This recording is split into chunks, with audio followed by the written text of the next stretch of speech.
Hey everybody, welcome back to another video. I'm your friendly neighborhood dungeon master, and I broke my Heroforge mini.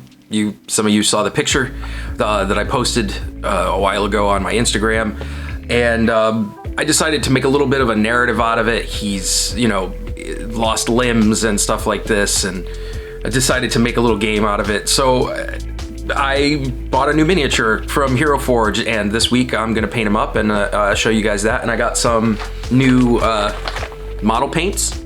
We'll try these and do some of that, and we'll get back into things a little bit slowly. I've been on hiatus for a week or so, just taking a break, and it'd be nice to get back into doing some stuff for y'all. So let's see what we got, and we'll get into it.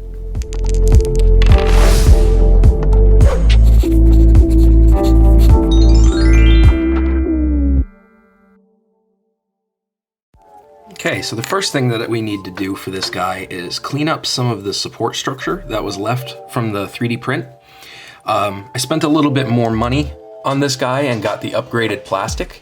And I also decided to give the base much less detail than the last time I did it, because I was thinking I might do something with the base, but I'm not sure yet.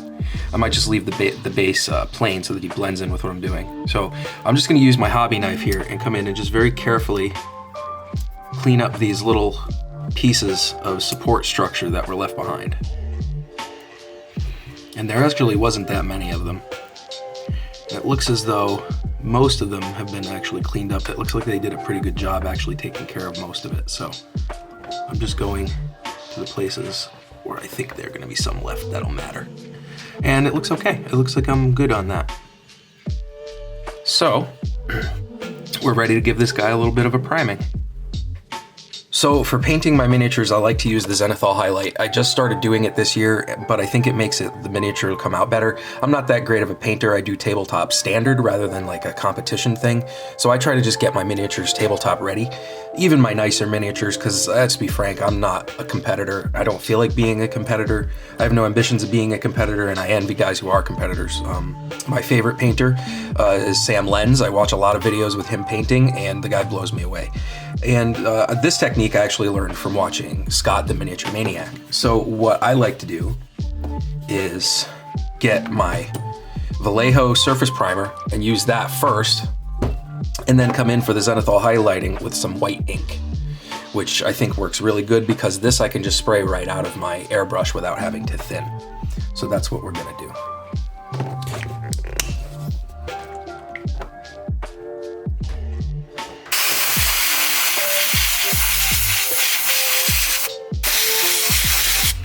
I'm just trying to get a light coat on and then go back over it several times. I'm not trying to make it gloopy or anything like that. That would be a mistake. It would make it look terrible.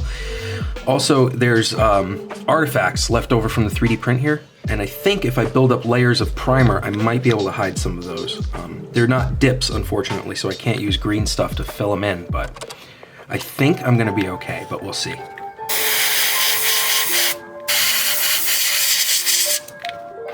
And then in between coats, I'll come in with my blow dryer and get it to dry quicker.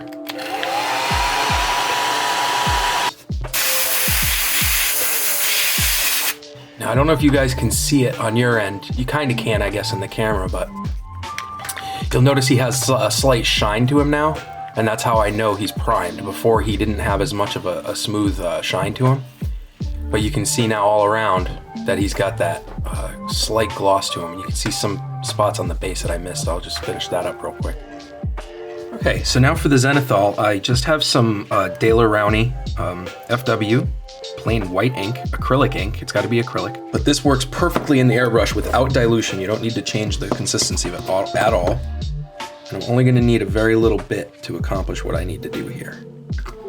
And to do this, I'm just going to kind of hold it sideways here and point the airbrush kind of directly down at him and spray him from kind of about 6 inches away. In fact, I'm going to zoom out a little bit so you guys can see that. And then I'll just kind of hit him from the top down.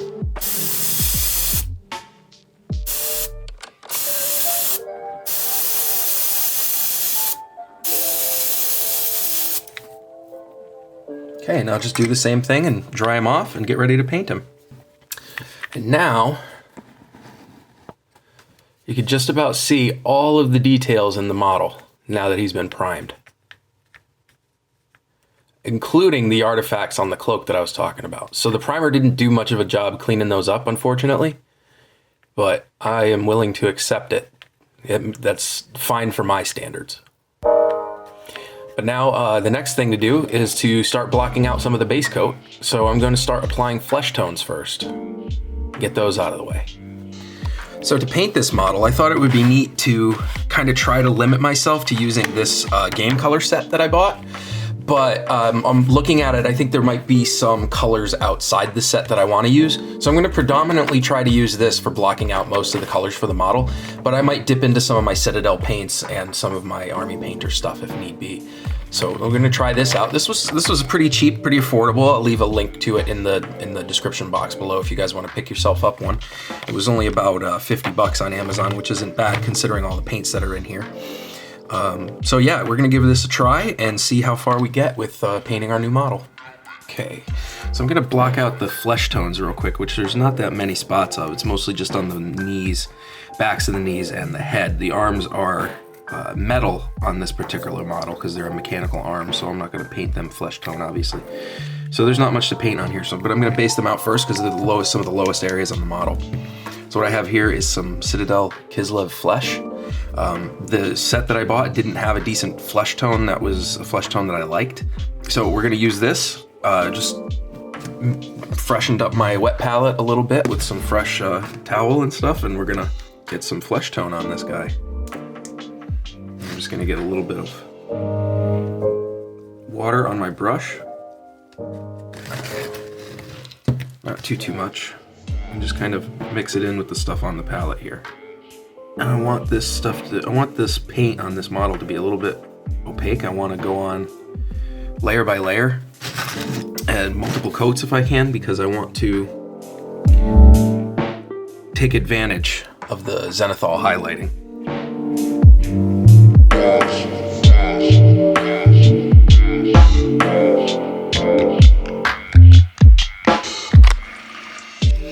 You guys notice I'm just using a shitty craft brush for this, because that's really all you need to use for this kind of stuff. You don't need to spend all your money on expensive brushes if you don't have to.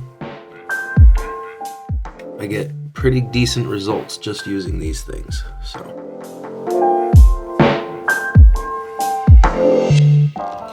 Multiple thin wet coats are almost always better than a single thick coat. It took me a while to learn this, but once I did, my painting started coming out better.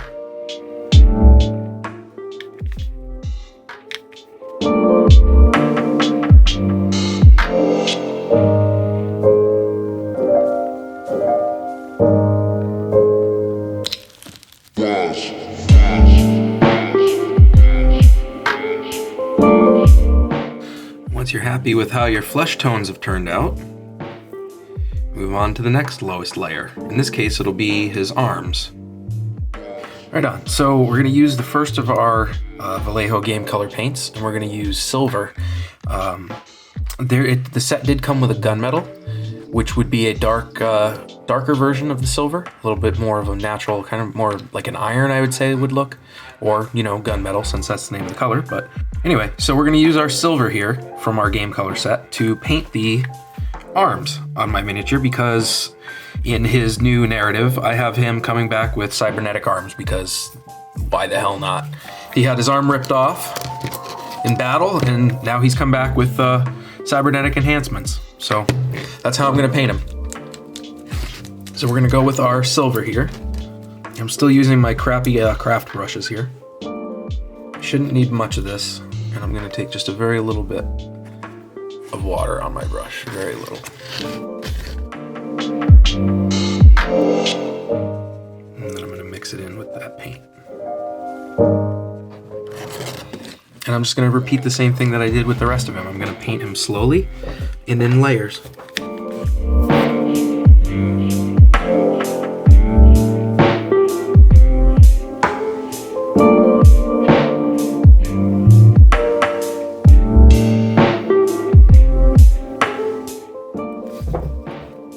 and get it at every awkward little angle. Which is why it's an absolute, in my opinion, necessity that you have something to hold the model. Like my little medicine vial here that I use. It's just a medicine vial filled with cat litter. And it gives weight to it so it doesn't tip over on me, so I can set him straight up and down, and then I can manipulate him in my hand. And then when I get really in detail, I could turn the cap like this so that I can move it without having to move around too much. It makes it very easy to paint.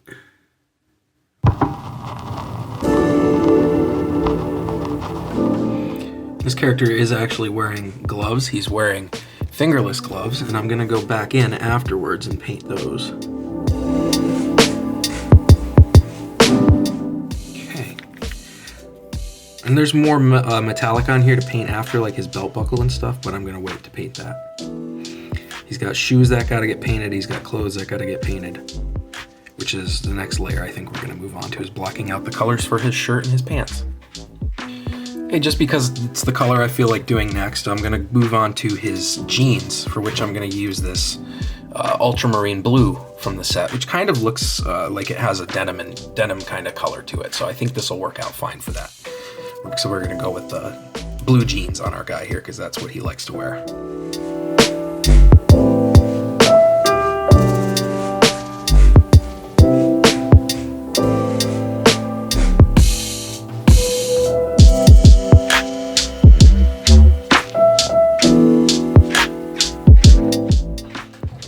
Of course, I had to give him a cape, right?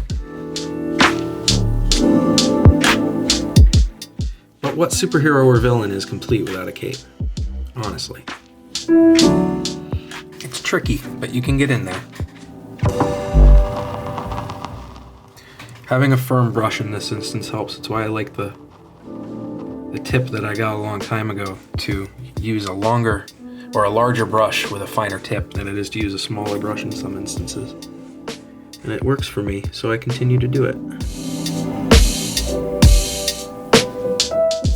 I'm really liking the pigmentation of these paints. I've never really used Vallejo paints before, but I'm really impressed with the pigmentation on these. I'm having to use very little actual paint to achieve what I'm trying to do here.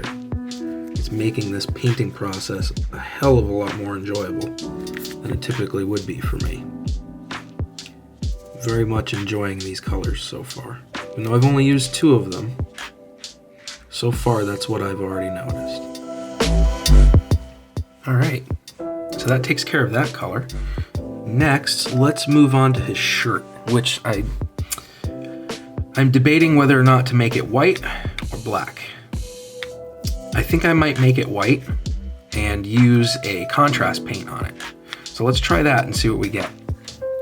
Okay, so for a base coat on this, I'm going to use this dead white color, which is a pure bright ass white. It's not the Corax white, which is slightly off white. I'm doing this to simulate a clean white t-shirt, which I'll then stain with a contrast paint of some kind. So we're gonna try this and then on that. So wish me luck. I'm still trying to take advantage of this zenithal priming underneath by making sure my paints are a little bit more opaque than normal when I put them on. I also forgot to do the white on his shoes, but I think I want to do some black first before I do those. And yes, I'm going to clean my brush, get a little bit more water on there, and kind of almost, this is almost now a white wash. But not quite, there's still quite a bit of pigment in it. And I'm gonna I'm checking the opacity of it. It's like milk almost on my thumbnail. And I think as long as my brush isn't too wet, I'm good. Because I don't wanna I don't wanna reactivate the next layer down and start swirling it around and smudging it. I'm just looking to add a little bit more pigment. I'm just trying to fill in a little bit more of the opacity, and I think it's working fine. It's actually looking really nice. That actually worked pretty well. Still gonna have some of that opacity that I want. But now it's gonna look like a clean white t-shirt, and then basically I'm gonna weather it using the wash. Or the contrast paint, excuse me. But I'm going to thin it. And I'll show you how I'm gonna do that in a moment. Okay, so now to go over the top of the t-shirt, I've got some Apothecary white contrast paint. But what I'm gonna do is I'm gonna thin it a little bit using some of the contrast medium, because I don't want it to be too dark.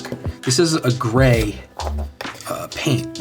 It's supposed to be a white, but it adds like a grayness to the white. It's basically a gray wash, but I want it to be more of a wash and less of the contrast paint. So I'm gonna take some, put it on my little cup here, get a little bit of it, and just get a tiny drop of this medium to thin it down. And keep adding a drop or two until I get it to a consistency that I like. There we go. It's a lot toned down now, more than it was.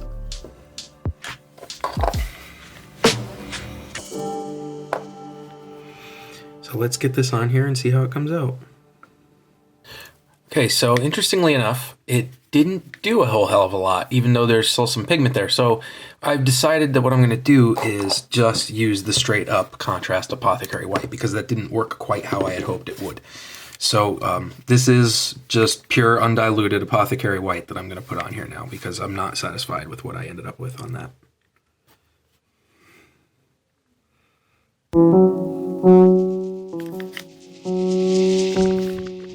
I could have even gotten away using Seraphim Sepia, but I think that's going to be fine. I think I'm going to be able to live with that. Okay, our next color, we're going to go with Leather Brown, and we're going to knock out some things like the belt, the eye patch, and the coin purse, and the straps on the shield, and the underside of the cloak. Those are the areas that I'm going to hit with this color.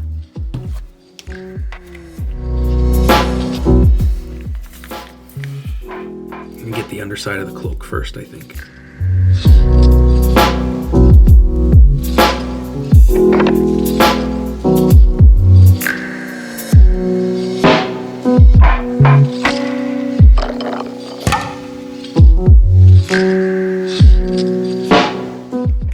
I'm switching to my detail brush to get the straps on the shield.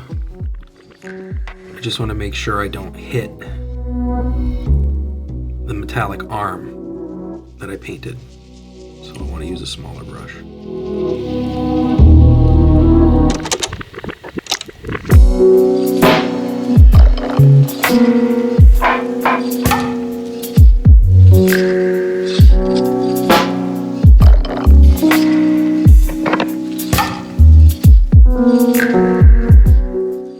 Okay, just a touch up underneath the cloak, and we'll be done with our leather. Okay, now I'm going to do a couple of things in black, like my belt. And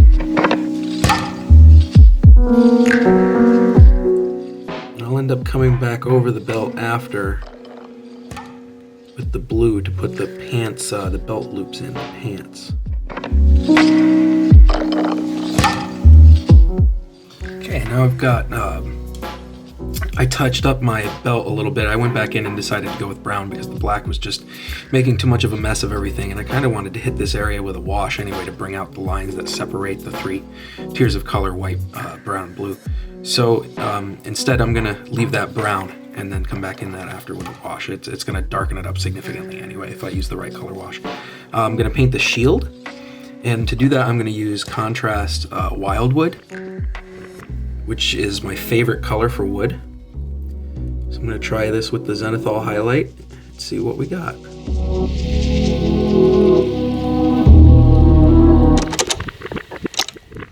I think this will look great too because it's kind of a slab shield, which is kind of why I picked it, because I thought it would look neat with the Wildwood paint.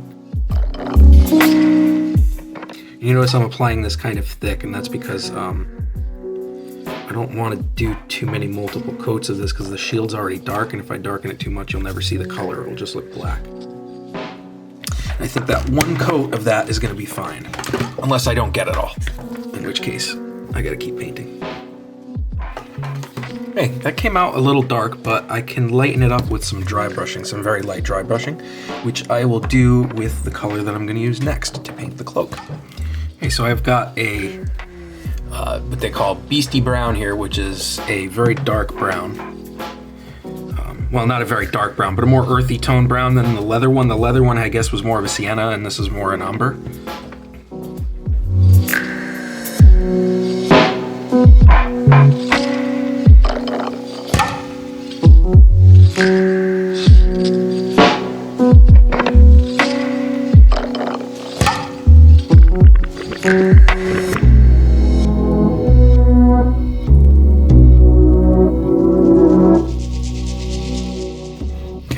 Get my dry brush and do a dry brushing of that same brown that I just used on top of my shield.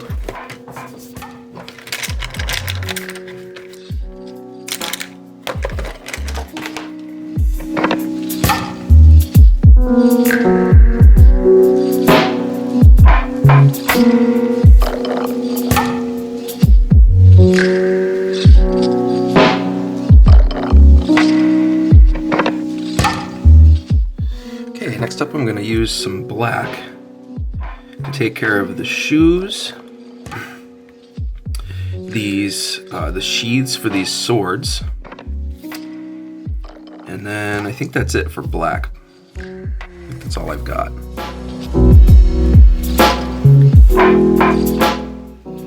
So I'm going to paint most of the entire shoe black first, and I am just using the game color black that came with the set.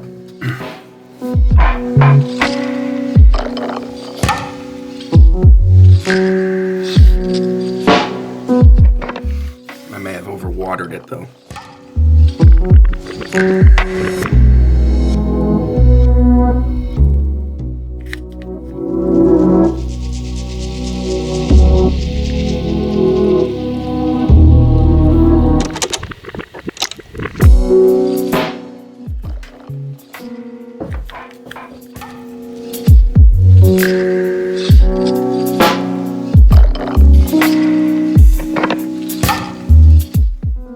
Next I want to do the white on the tips of the shoes and around the tips of the shoes, the laces, and the sole that goes around the bottom. I still have some of my white left over here from the shirt. I'm just going to be very careful to keep any lines that I see. I don't want to go outside the lines here because this is very fine stuff. I'm using a much smaller brush for this.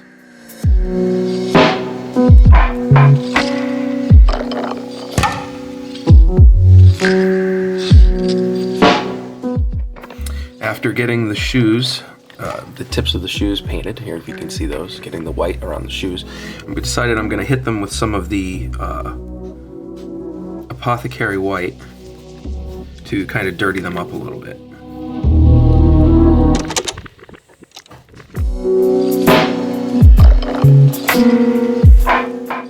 Which I think is the look that I'm kind of going for anyway with this stuff, so. And that'll give us a little bit of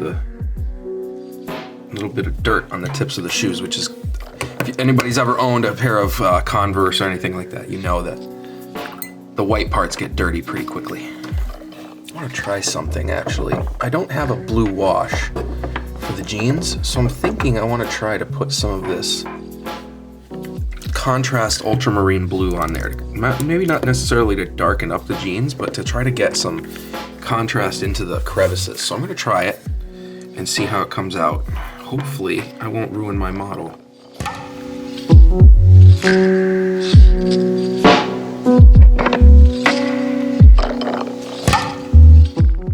Yeah, this will help. I'll just put a thin coat of it on. The jeans will be a little bit darker, but we'll have some, you'll be able to see some of these lines and stuff.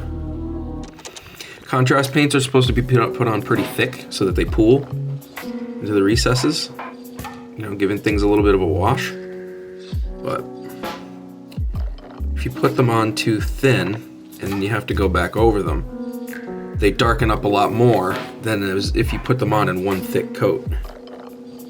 So one thick coat is really what you're looking for. And that's the other thing about these contrast paints. Some of them are so nice on their own, but others are very nice as washes for things. And I think that darkened up the pants a little much, but I'm willing to take it. And if I really want to, I can go in with a wet brush and move the paint around a little bit. But I'm not gonna do that. I'm gonna leave it how it is.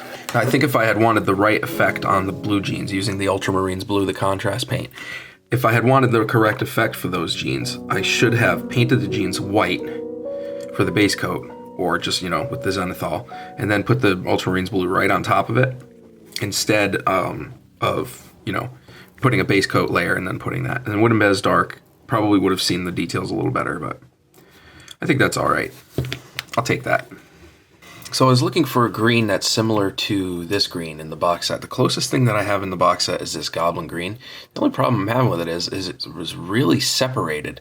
You can see the difference in color between the two halves of the bottle since they lay horizontally flat like this in the box. It's not, I don't know if it's going to mix out properly. I'm going to dump some of it out, you know, put some of it on my palette, see how the color looks. But if I don't really particularly care for this color because I'm looking for more of a leafy kind of foliage green, we'll do this. And this is for the just the wrappings around the base end of the sword here, around the hilt. So I'm going to paint these little bits down here, that green color, because I think that's a neat color for the wrappings on the swords. So this is the Goblin green. I'm going to check that first.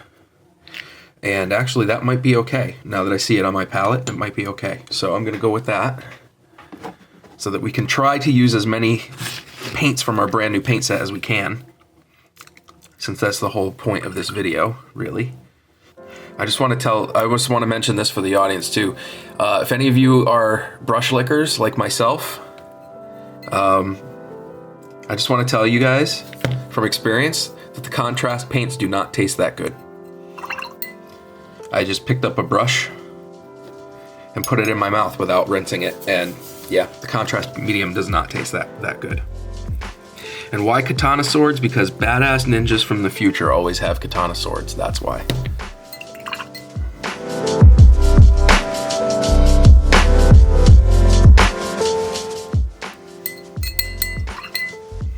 Okay, and a couple more bits. I've got the hilt and the pommel that I'm gonna paint silver, and I've got the wraps that go around the sheaths here.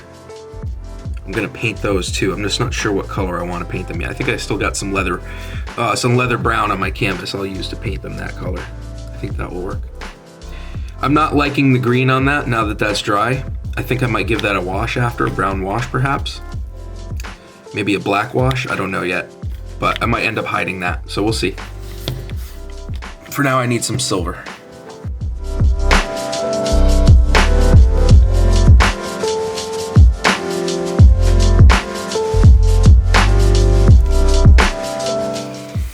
Some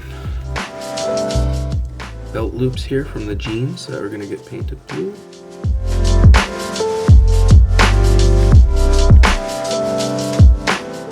Even though they're probably going to get covered with a wash when I wash the belt and stuff.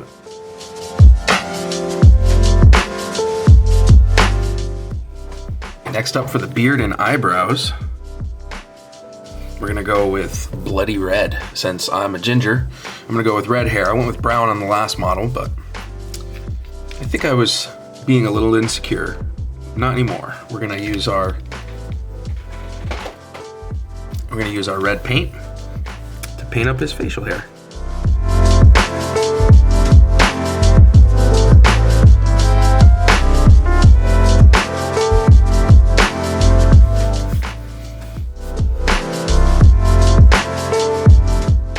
There we go, perfect. I decided I wanted his D20 to continue to be gold, which it was on the other model. Actually, it was bronze, but I didn't have a gold color at the time, but now I do. We're gonna use this polished gold color to paint the D20 in his right hand.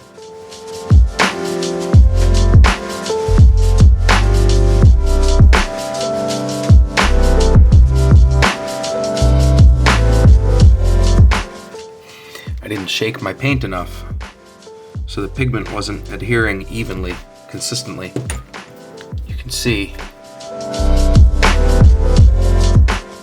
how it kind of was thicker in some spots and not at all adhering in others. And that was because I think the medium wasn't completely mixed with the pigment. So I'm actually going to hit it with the dryer. I made my observations using this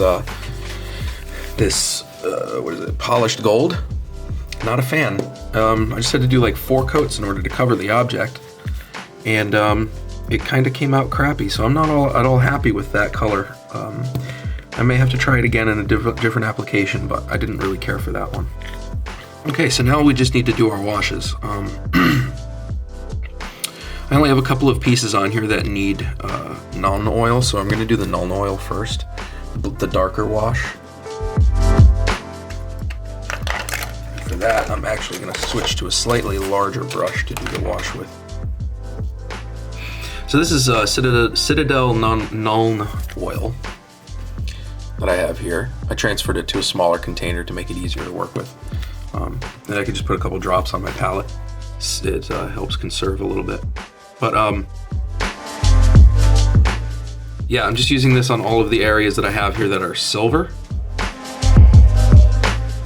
because that's the color that I use Nuln oil for mostly, is for working with iron, silver, the gray metallics. In this case, I'm using it on the hilts of these swords because I want to darken that green up and dirty that up a little bit. And now I'm just trying to be careful over here and not to get it on the shirt or too much of the leather, because I'm going to put a brown wash on the leather. Actually, I don't think the wood needs a wash. Our miniature needs some flesh wash. I think I'm going to hit him with a Army Painter soft tone. I think that's the kind that I'm going to use for this. Switch back to a slightly smaller brush. Brush for the arms, so I'm not going to use it for this. So I've just got this Army Painter Quick Shade Soft Tone. I use this a lot on flesh stuff. I also use the Sepia, the Games Workshop Sepia, but I'm going to go with Soft Tone in this instance. I think it will go nice with my miniature skin tone.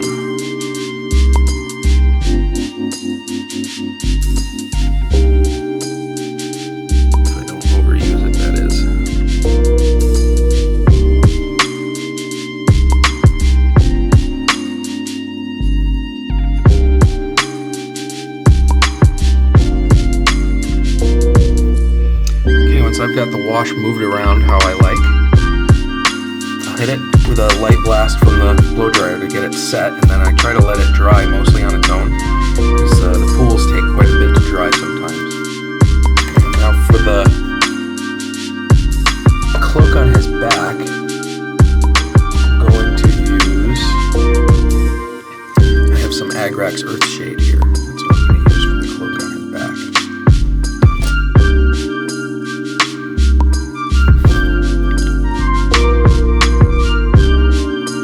Washing stage is the point when the model starts to come together for me. It's when everything starts to look nice. Finally, all the details finally start to emerge and come out. The character starts to kind of resemble, if you've done your job painting, it starts to look like what you wanted him to. Things like this cloak with this wash and stuff. Seeing the effect it has on it when you finally put it on, it really makes it worthwhile. Favorite parts of the hobby is doing this part.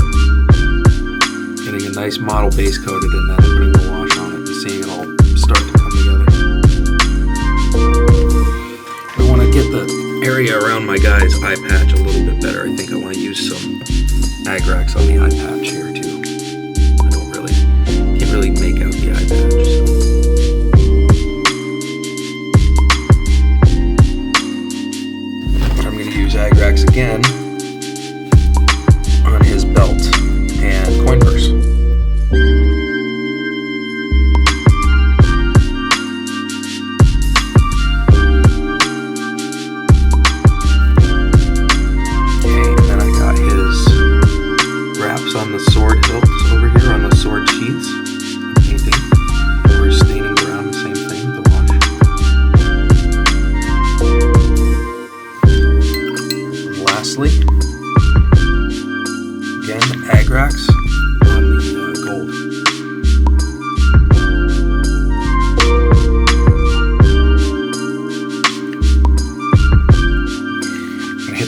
again because it didn't quite get as dark as I wanted it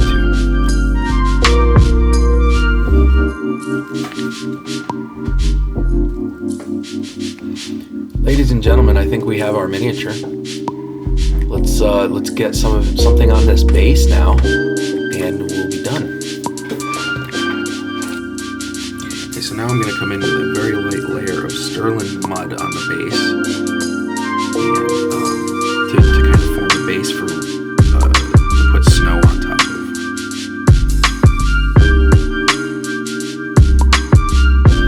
I'm just spreading this around lightly around the outside and between his feet. It has a nice texture to it. Very fine texture, so you don't need to go too thick. Like I said, it's getting covered with snow anyway.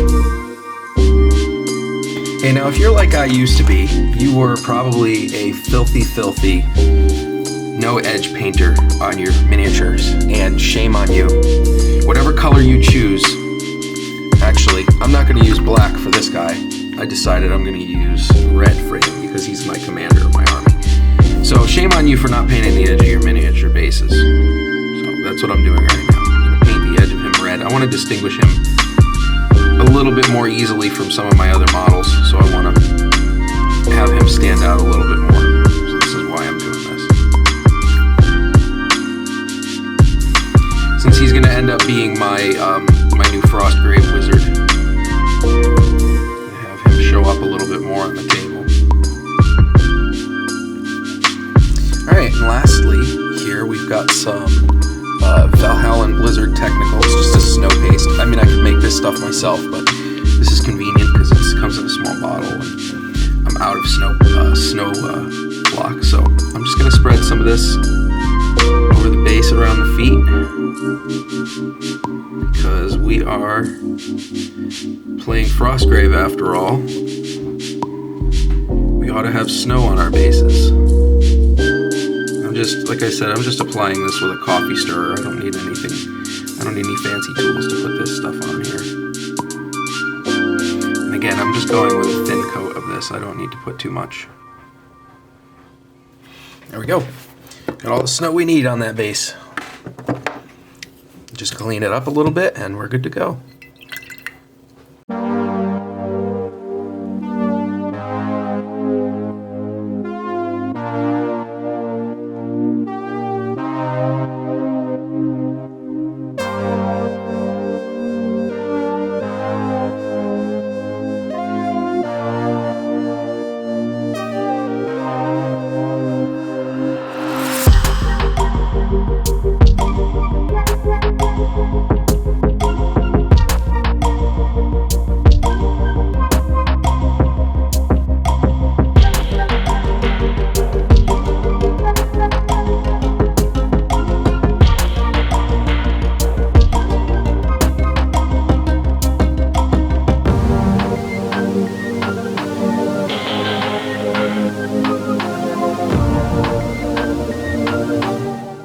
Hey everybody, I had a good time painting this guy. I mean, I don't paint that many miniatures. I paint more now than I ever used to. Almost dropped him again.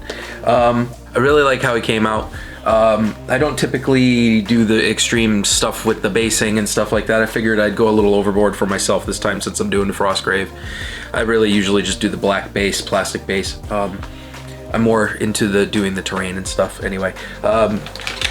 This paint set that we used today it came in handy. I ended up using a bunch of the colors from the whole paint set, probably around half of the total included colors, maybe a few less than that. Some things I liked, some things I didn't like. I definitely didn't like the gold metallic. I liked the silver metallic. That one worked really well. I didn't try the gunmetal metallic yet.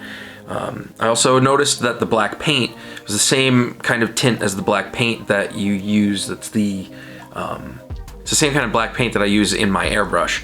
It has a slight little bit of brown to it, which is interesting. It's not like a jet black. So I'm not sure how big of a fan I am of that, but it did come out looking black on the model. So I guess that's what really matters. I just happened to notice kind of a brownish type pigment. I might not have just mixed it well enough. I'm not sure. There's another thing that I wanted to do for the model, kind of a little embellishment or something like that. I have I bought some water slide decal paper, and I have it here with the designs printed on it, but I'm waiting for the bonder to dry, and at the time of editing the video it's not dry, so I can't put the graphic on the t-shirt on the model, so I'll have to do that and show you guys maybe a picture or something over the course of the week doing that.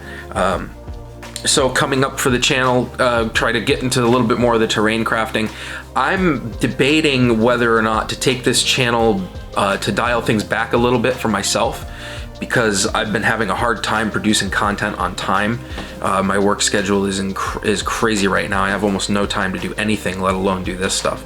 So I might possibly, until the end of the year or even until further notice, I haven't decided yet, go to a every other week posting schedule instead of a 4 times a month. It would be 2 times a month. So I can give myself a little bit more time in between projects. I might, if I end up having more time, I can get something more done, or I can produce an extra video if I have the time. But committing to 4 videos a month is very difficult right now, and I might need to dial things back a little bit for my own sanity. But we'll see. I don't want to rip off anybody or take away from anybody's value if you get value from the channel. If you're expecting the video every week and stuff, I'd rather produce stuff for you guys that's a little bit higher quality. I feel like my quality's gone down a little bit too with the lack of time and stuff. So I'd like to get back into that kind of a groove more and have you watch the videos for the quality rather than the quantity. So if I can jack the quantity back up, or the quality back up, I'm happy to reduce the quantity. As long as everybody else feels that it's worth their time and effort, because honestly, you guys are the only reason I do this channel now. I used to do it for myself, and I started wanting to stop doing it because it's hard to do this and watch other channels and say, my God, those guys are so much better than me. Why do I even do this? But people constantly and consistently tell me they get value from my videos, and that's the only reason I do it. It's the reason you guys do it, and that validation helps me you guys make me validate me and make me want to do this thing. So I'm still having fun with it. I still enjoy the hobby. I haven't played as much in the last year as I have in my entire history of gaming, but I think that's about to change for me with the getting into the Frostgrave and everything. My friend is getting into some other role-playing games and stuff, so I might even change my genres up a little bit and do some other kinds of themes besides medieval gothic and stuff like that. So that might be cool too. Some new avenues to explore in the channel might give me some more inspiration. So if you've gotten value from any of these videos, any of these things that I've said, or any of these things that have just fallen out of my mouth, you know, leave a like, comment, subscribe down below. You know, everybody leaves a comment now and then, and that helps me too.